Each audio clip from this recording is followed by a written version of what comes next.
Hey y'all, this is Brown at IF Brown, and today we are going to be talking about Avengers West Coast, Annual Number 7.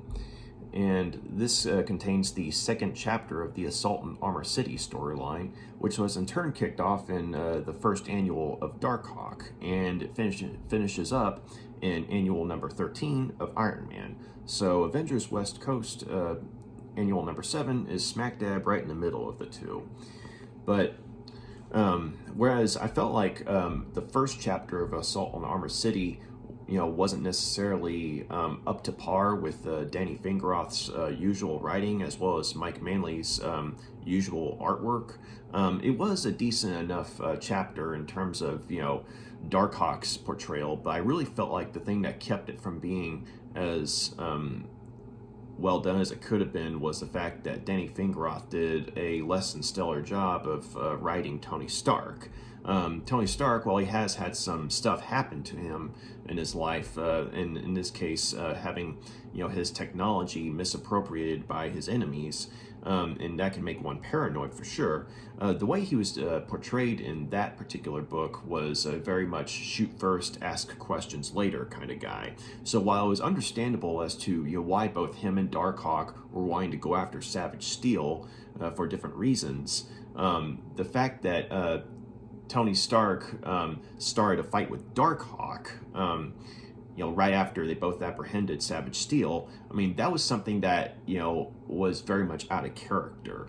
And as a result, I mean, it was like, okay, I mean, this is a guy who's been a veteran, in the field of superheroics for X number of years, and he's, taking a pot shot at a newbie, like he himself is a rookie. I mean, what the hell? So, yeah, it just it wasn't that good of a starting point. I mean, it was decent enough, but like the annual itself was actually a pretty good annual. It's just that particular story, since it was the one that took up the most pages in the book, it started things off on for the Assault on Armor City storyline as something of a less than stellar, first chapter. On the other hand, though, this particular annual, in terms of that particular storyline, does a much better job because, I mean, with respect to Danny Fingeroth, Roy Thomas does a much better job of, writing, especially when it comes to, say, portraying, the character of Iron Man, aka, Tony Stark. And so he also does a good job of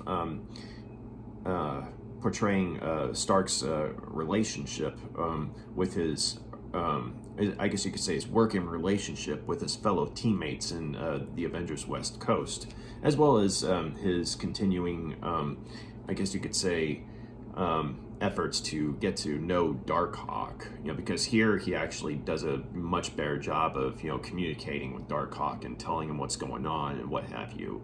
And the two end up on much better terms than they were in the first part. But, okay, so here you got, Iron Man, Darkhawk, Spider-Woman, and Scarlet Witch. They're not the only characters that are in this book, but they're arguably the most prominent because at this point in the story, Iron Man and Darkhawk, they both apprehended Savage Steel, and once they got him into custody, he told about how he got the armor and what have you.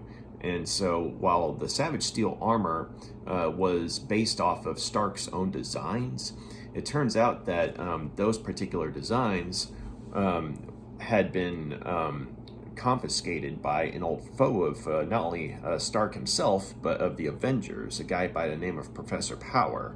And so the Savage Steel armor was just, like one of the latest pieces of Stark technology that Professor Power had briefly gotten a hold of, but then, the Cabal had in turn gotten a hold of the technology that made up the armor and stole it for themselves. And so it's all big one, dramatic, complicated mess. But Stark and Darkhawk, after having, interrogated Savage Steel, they touched base with the Avengers West Coast, and they had found out that Professor Power and his forces were attempting to recreate another piece of Stark technology that had previously been misused. And in this case, it was, I believe it was called Firepower.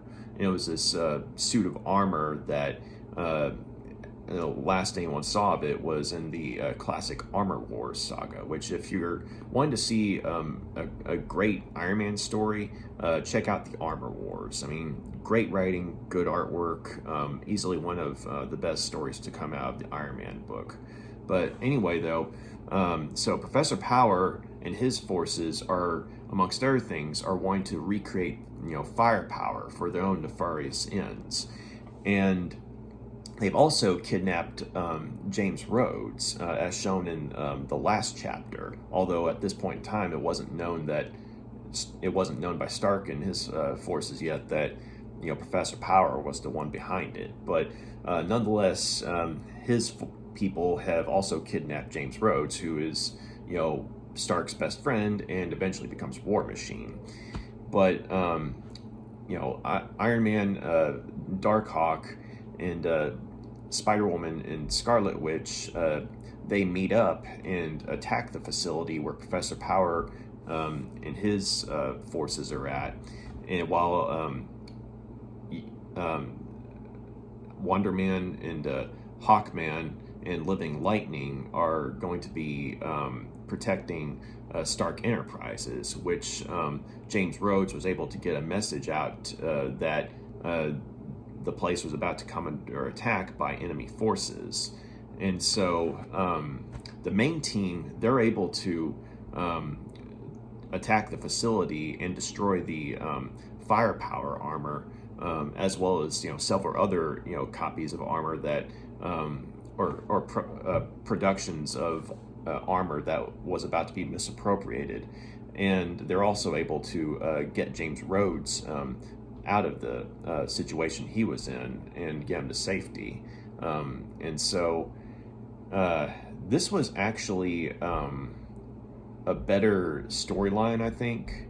And also I appreciate the fact that while it does get a little complicated in terms of you're thinking that initially it's all connected to this one person, and then it turns out he's connected to yet something else. In this case, Stark finds out that there's a connection to the bad guy organization AIM. I mean, at least these connections make sense. And also, once again, I appreciate the fact that Iron Man was written in a much better way and that made more sense for his character. He goes out of his way to, established a more trusting working relationship with, say, Darkhawk. And even though most of the Avengers West Coast don't know who Iron Man really is yet, he still has a better working relationship with his teammates than, say, he was portrayed as having in, say, the first chapter of Assault on Armor City. And also, with respect to Mike Manley from the first chapter, I think the artwork this time around is much better. The artwork's a lot more sleek and refined.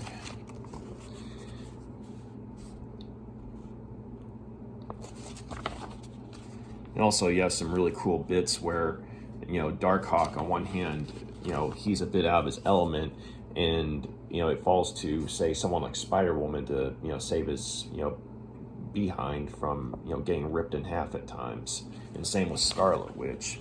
And so I appreciate that you see that even though it's a different writer handling the story, they do a good job of keeping his portrayal consistent with the stories that he's been in, because he is a teenager still, that just happens to be able to morph into someone who's really powerful. And so I like the fact that you had Scarlet Witch and Spider-Woman kind of picking up on the fact that whoever Darkhawk is, he's got to be in his early college days or late teens or something. But also they appreciate the fact that regardless of his lack of maturity, he's very powerful. And so this was definitely a better chapter, I think, than the first chapter. So I'm going to go ahead and give Assault on Armor City Part 2 4 out of 5 stars. This was an improvement over the last chapter. But the second story is called, oh, by the way, the writing for the second chapter of Assault on Armor City was by Roy Thomas. Pencils were by M.C. Wyman. Inks were by Tim Dzon and Jon Tartaglione. Letters were by Steve Dutro, and colors were by Bob Sharen. But I think that, just visually speaking, I mean, the work was much better this time around. But, case in point, a lot more clean, polished, sleek. Also, another bit I liked was, whenever they tend to have flashbacks, they tend to use, sort of monochromatic color, to depict scenes in the past. You got, Iron Man, talking with Darkhawk here, but then it goes to, when he's talking about his history with the villain Professor Power, there's a certain monochromatic color, or there's like a single color, dominating the flashback portion of things. And so I thought that was actually a nice little touch there, visually speaking. But okay, so the second story in here is called A Study in Scarlet, and it was written also by Roy Thomas, with some really good pencils by Al Bigley and inks by Mike DeCarlo, and letters by Susan Crespi, and colors by Paty Cockrum. And this was a point where Scarlet Witch, had a bunch of personal upheaval in her life, and she's basically trying to work on sort of blowing off some steam, and I guess the Avengers equivalent of the Danger Room. She's working on her hex power, but she's thinking about the fact that her children apparently, like there was another story where she had children, and they were actually fathered by Vision, the android Vision, and she and her husband both loved their children very much, but then they find out that the children weren't even real. Like, they were figments of Scarlet Witch's imagination. Like, she desired children so much, from, someone who couldn't provide her children, but somehow or another her magic, basically, or her hex power sort of, combined with her, abilities and magic, and, subconsciously gave her, the ability, I guess, to have birth. But the thing is, whenever Scarlet Witch wasn't, with the children, or whatever, she wasn't thinking about the children, they'd disappear. And so, once that happened, I mean, that just, opened up, a can of psychological worms, because it's like, what do you do when, your children weren't even real in the first place? And, so she's definitely in a spot where, she's emotionally vulnerable, but while she's working on her on her magic, as well as her natural mutant ability, when she's practicing, the emotional I guess chaos that she was going through mentally, it worked with the magic that she was using, to where she was accidentally able to open up a window into another reality, where she was able to see what would have happened had things gone differently.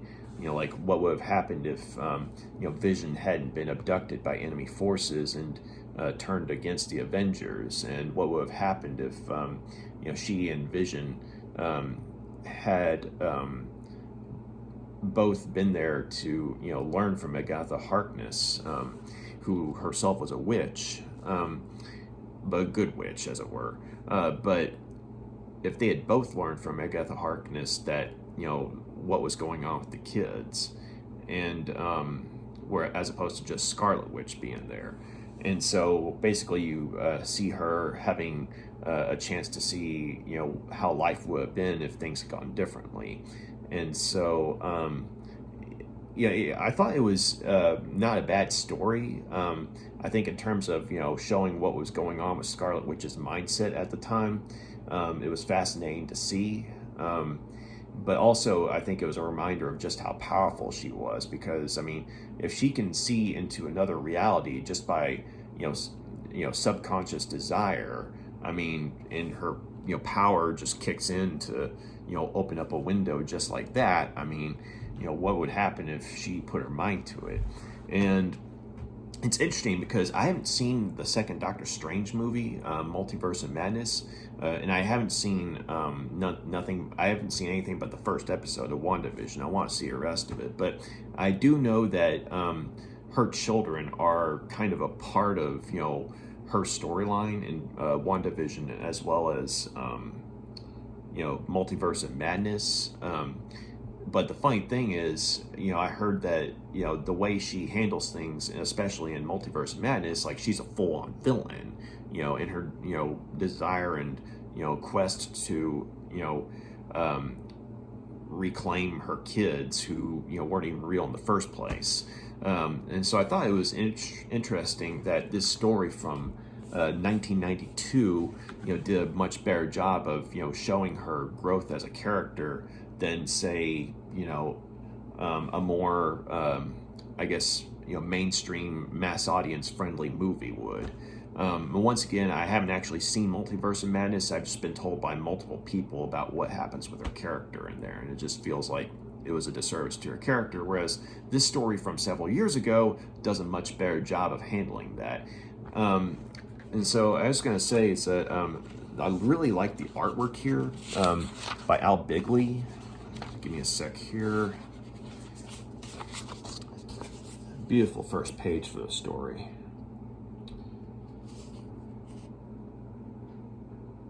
But he's very good at drawing women, that's for sure. And I like how, she's very sexy looking, but she's not like overtly eroticized. Like she doesn't look like someone from, say, old school Image comic books or anything like that. Nothing against them. It's just, there's a lot of extreme art from that era of comics wherein the women tended to look very voluptuous. Whereas here, she definitely looks hot, but it's believable, if that makes sense. So I definitely liked the artwork here. The one thing that I think, at least, it's not a bad story. And I appreciate the fact that, they did a good job of showing her, growth as a character, because as much as she wants kids, she realizes, at least in this story, that the kids in, her, that other reality are the kids of another Scarlet Witch, not her. And so she's just, it's kind of a bittersweet moment, in the sense that she knows that she herself will never, get her children back, because they weren't real.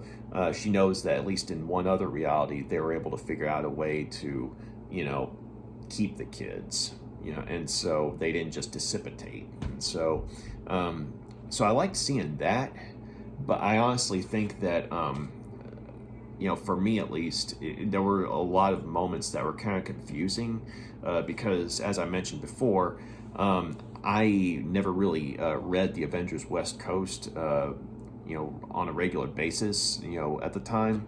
This was in 1992, so I was a little kid, but I never got around to, say, in later years, looking this stuff up. So, I heard bits and pieces, but I guess because I wasn't actually there to read the stories, the stuff that she's recounting here tends to get a little confusing. Like, I got the gist of the story, but at the same time, the sequence of events that she covers, or at least, that Roy Thomas, covered, from her perspective, I think if you'd been reading the book at the time, things would have made more sense. But because I hadn't, there was a bunch of stuff. I was like, wait, who, what, when, where, why, how? And so you had a story that ultimately looked beautiful, very visually polished. But and while the conclusion was very easy to understand, the rest of the stuff, when she's seeing things happen differently, there wasn't as much of an emotional resonance, say with me, simply because I hadn't read the storylines that those had taken place in. And so I'm going to go ahead and give A Study in Scarlet 3 out of 5 stars. I mean, it was a decent story. I just think that with respect to Roy Thomas, who actually does a good job of writing from Scarlet Witch's perspective, I just think that when it came to, say, covering past events, I'm trying to think of how to describe it, but just, I feel like if he had touched on them in such a way to where, I guess, you as a reader who hadn't read any of that stuff before would had a better idea, a better understanding of how things happened, how things went down, as opposed to just, here's all these things that happened, and you're like, who, what, when, where, why, and how, So, but I'll go ahead and give it 3 out of 5 stars. Okay, so the next story is called Mile High Mayhem, and it too was written by Roy Thomas, with pencils by John Dennis, inks by Pam Elkund, letters by Jon Babcock, that's it, and colors by Paty Cockrum. And so a lot of personnel carrying over into other stories here, but this one focuses on the character of Spider-Woman here. And so it's not a very complicated story, which is something I kind of appreciated, but basically, you see her going to the airport in Denver to meet one of her friends from college, and basically the two of them are meeting, catching up and what have you, and her friend doesn't know that she's Spider-Woman, but she does know that she does some government work apparently. But so Spider-Woman, I mean, she's talking to her friend, and she sees that there's or she overhears one of the people at the airport telling one of the managers of the place that there's a plane coming in out of control. And so they're trying to figure out how to handle a situation, without panicking everyone else in the airport. So Spider-Woman excuses herself from her friend and goes to see what she can do about the situation. And one of the cool things about her is that she has she's able to, I don't know exactly how she's able to do it, but she's able to generate these psi webs, just by thinking about it and focusing, her energy and what have you, and which is how she was able to save Darkhawk a couple of times in the Assault on Armor City story. But anyway, she's able to save the day, using a crap ton of psi webs, and it takes a lot out of her mentally. But she's able to basically have the plane, contained in sort of a controlled crash landing with the psi webs. And everyone's able to, get out of the plane safely and whatnot. And so she goes back to her friend, back, in her civilian guise, and, and as her friend is about to, leave, her friend tells her the real reason why she wanted to see her. And it turns out that her friend's actually dying of breast cancer. And this is a friend of hers who has, a happy life. She's got, a husband that loves her, a nice home, and they've got a bunch of kids and what have you. And so basically everything that she wanted in life. And, she's kind of showing off. She was initially kind of showing off to Spider-Woman, showing her off her pictures and what have you.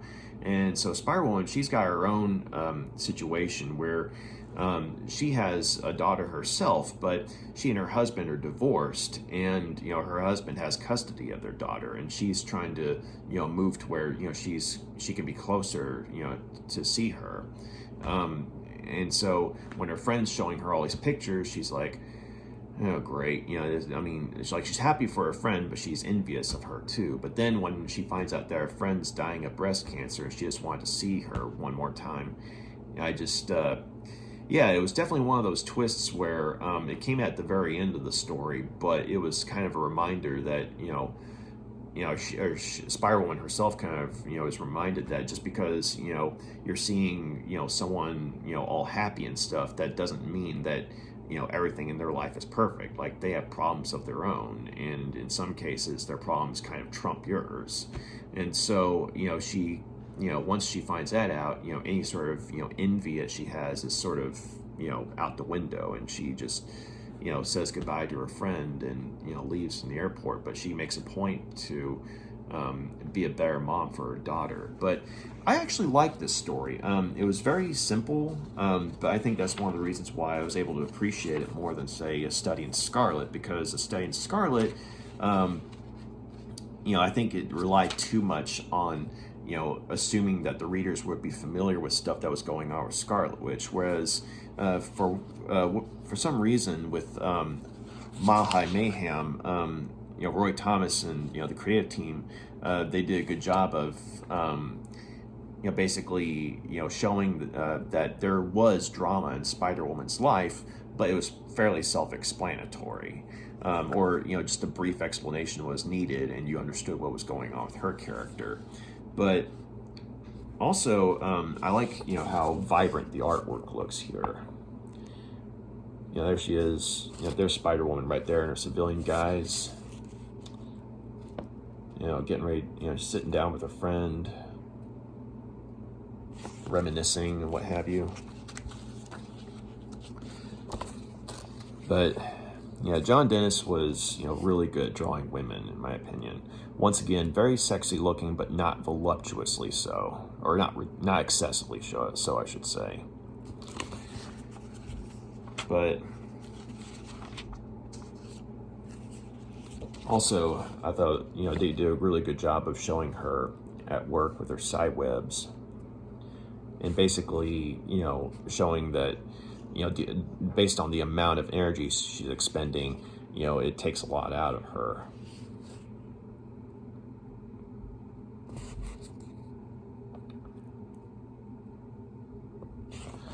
But I'm going to go ahead and give Mayhem 4 out of 5 stars. This was a good story, a simple story, but a very, well done story in the sense that you, within, the span of one backup story, understood, what Spider-Woman's deal was, and you also appreciated the lesson she came away with. And also, I like the, sort of contrast here.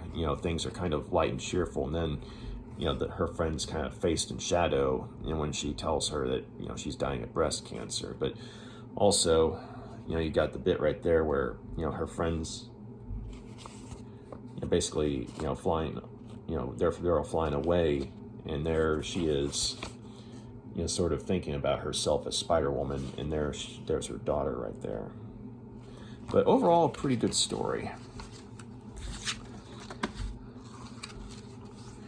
Then we have 10 Little Villains, also written by Roy Thomas, with pencils by David Ammerman and inks by Brad Vancata, and David Sharpe on letters, and Sarra Mossoff on colors. And so this is a very brief story. It's only a couple of pages long, but basically you got the Avengers West Coast on a rare evening off, and their headquarters, sort of throwing out ideas as to who, their top 10 villains are. And for the record, this seems to be a feature that pops up at this point in Marvel Comics, at least the annuals, because I guess it's for this particular year. Every annual had a bit where they talked about, who such and such's, top 10 villains were. X-Men had them, Spider-Man had them, Darkhawk had them, and now you got Avengers West Coast having them. And so, I mean, it's not a bad story, but at the same time, it feels very, I don't know. I feel like if this particular story hadn't been in here, we wouldn't have missed much, just because nothing much happens. It's just, the Avengers, talking, the West Coast talking about who their top 10 villains were. I mean, the artwork's not bad, and sorry about the noise, it's neighbors. But anyway, you got them reminiscing, trying to figure out, who their villains were.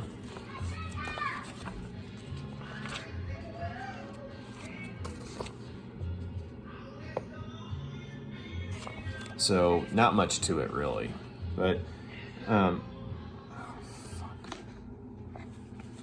sorry about that, guys. I do have some neighbors that unfortunately are noisy from time to time. Not on a regular basis, thankfully. But anyway, this particular story. I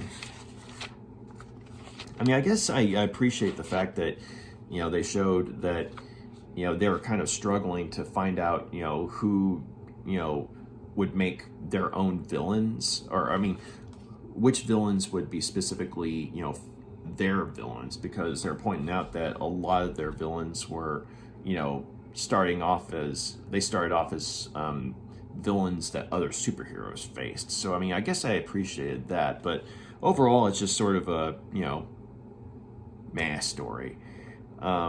It's just there, but it doesn't look bad or anything, and the writing's pretty consistent. Although, I was kind of puzzled as to U.S. agent's portrayal in the story, because I know U.S. agent's a bit of a kind of a jerk, but at the same time they have him amped up as to be like up to 11 in terms of how much of a jerk he is. And so then again, I haven't read all the stories with him in there. It's just I happened to read some stories much later on that had him, and he, I guess, wasn't as much of a jerk, or he had more maturity or something like that. But anyway, though, yeah, so I'm going to go ahead and give 10 Little Villains 2 out of 5 stars. It was okay. And so the last story is called My Name is Legion. And it was written by Roy Thomas, and also his wife, Dan Thomas. And MC Wyman did the pencils, Keith Williams did the inks, Dave Sharpe did the letters, and Mary Havens did the colors. And so this actually focuses on the character of Living Lightning. And, basically, he has the power to turn into, lightning that's alive.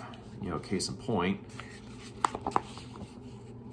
See him right there, coming down and turning into his human form there. But in this particular story, he's actually making an appearance at this festival.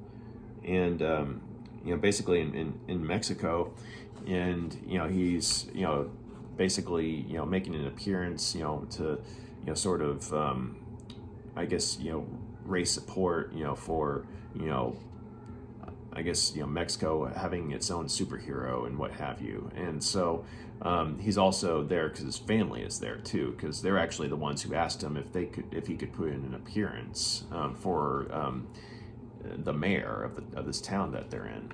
And so he comes in, he does his thing, but unfortunately he's confronted by a couple of people who knew his father, and his father was involved with some supervillains apparently. And so they're wanting to know what his father's secrets were, because apparently Living Lightning stumbled upon them, but he basically destroyed the stuff that basically made him what he was, because he didn't want that he didn't want things to be repeated. He didn't want bad history to be repeated. And so basically these guys, they try to take his family hostage and force him to give him the information, but he's able to use his powers to defeat them. But unfortunately, in the process, there's a girl who gets shot in the crowd, and thankfully she's just injured. But he realizes though that that one of the bullet that hit her was actually meant for him, and it just kind of some of the bullets went through his lightning form, and he was able to deflect some of the others, and he didn't realize that one of those bullets was going to hit an innocent bystander. So basically he says goodbye to he tells his family he's got to be there for the kid, and and he introduces himself to the girl and apologizes to her, and basically promises that he'll be there for her, while she's in surgery and what have you. So I think that this was an okay story, not a bad story, but once again, I think this is one of those instances where I think I would have appreciated things more if, say, I'd read more of the series. But I mean, I did appreciate that you saw kind of like while the portion of this story that dealt with his father's supervillain connections was sort of I guess confusing for me, simply because I wasn't too familiar with the history of Living Lightning. I did like seeing him basically trying to be a good example to his community, like to be a positive role model for people there. And so I thought that was actually pretty cool, like seeing how super heroes from other nationalities have their own I guess respect amongst their communities, which I thought was pretty cool. But also like, while I wasn't happy that a little girl got shot in the story, I mean, I appreciated seeing that a character, a superpowered character, coming to realize that it's not just all fun and games, and just because you have the power to deflect bullets or to have bullets go through you without hurting you, I mean, that doesn't rule out other people getting caught in the crossfire, and he had to learn that lesson the hard way. But I appreciate seeing that he had the decency to go and stay with the girl while she went through surgery. So I'm gonna go ahead and give My Name is Legion 3 out of 5 stars. It was a decent story. Once again, I think the main problem with this particular storyline is that not just the Assault on Armor City storyline, but I guess with the stories in here in general, is that because I wasn't a reader of the Avengers West Coast or a regular reader of Iron Man, I really think that it was difficult for me to get emotionally invested. So the simpler stories, I think, were much better in terms of getting me to, say, root for certain characters. Like, say, in the case of Spider-Woman. And also because in the main story, Iron Man, aka Tony Stark, is written much better than he was, the first time around. I think it was much easier for me to, root for Iron Man in the second part of Assault on Armor City. But yeah, overall, not a bad annual. I do wish that they'd had some sheet pictures, like some artwork that were kind of like pinups, like the first Darkhawk had. But overall, not a bad annual. I mean, I did think that the backup stories overall were better with the Darkhawk annual, but with this particular annual, the second chapter of Assault on Armor City was better than the first chapter in Darkhawk Annual 1. So, yeah, that's my take on Avengers West Coast Annual number 7. And I apologize for the noise from the neighbors. Yeah, that kind of threw me off. Sorry about that. But thank you for taking the time to check out my review. And y'all got any questions, comments, please drop a line, let me know. I'd love to hear some feedback. And, if you like what you see here, feel free to like and subscribe. So y'all have a good day. Take care. Bye.